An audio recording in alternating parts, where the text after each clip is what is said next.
Good morning! Ewan ko kung tama to. Simple tip lang naman to. Teka lang. Meron ako ditong ibe-blender. Mga sibuyas, bawang, kamatis, at bell pepper. I-blender ko siya para panggisa ko to eh. Kaya kakalaglagan ako. Tapos, toyo. Panggisa ko to. Panggisa.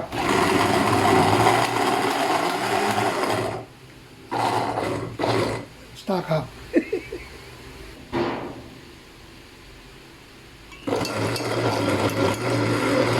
Ingat lang kayo kasi huwag umiyak ganyan lang yan. Okay? Para madurog mabuti. Kung hindi, lagyan nyo ng water. Konti.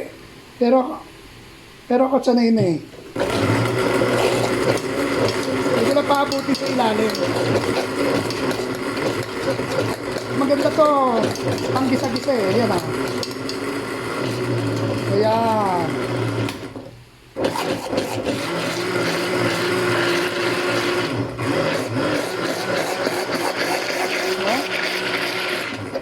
Ingat kayo, delikado yan.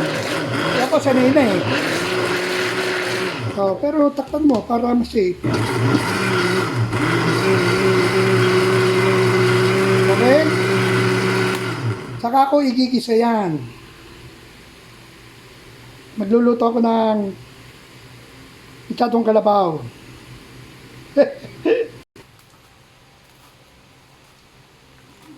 Mantika.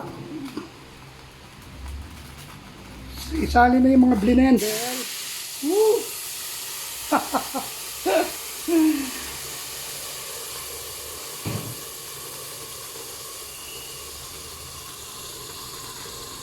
Kaya mag-isa.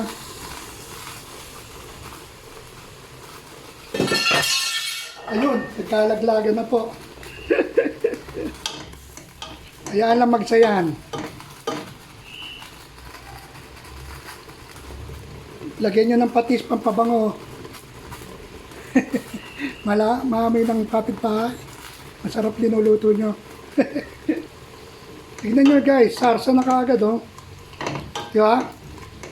Gisa pa lang, sarsa na. Okay?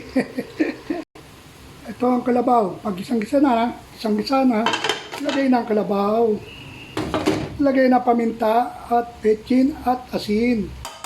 Okay? Salamat po sa pag-nanood. I love you all. Thank you po. Palambutin na. Pag malambot na, pag isado na, isang-gisa na, lagyan na ng water. Tapos, takpan na yan sa pressure cooker, palambutin. Okay, pag malambot na, tapos na. Salamat po. Thank you po. Luto na po.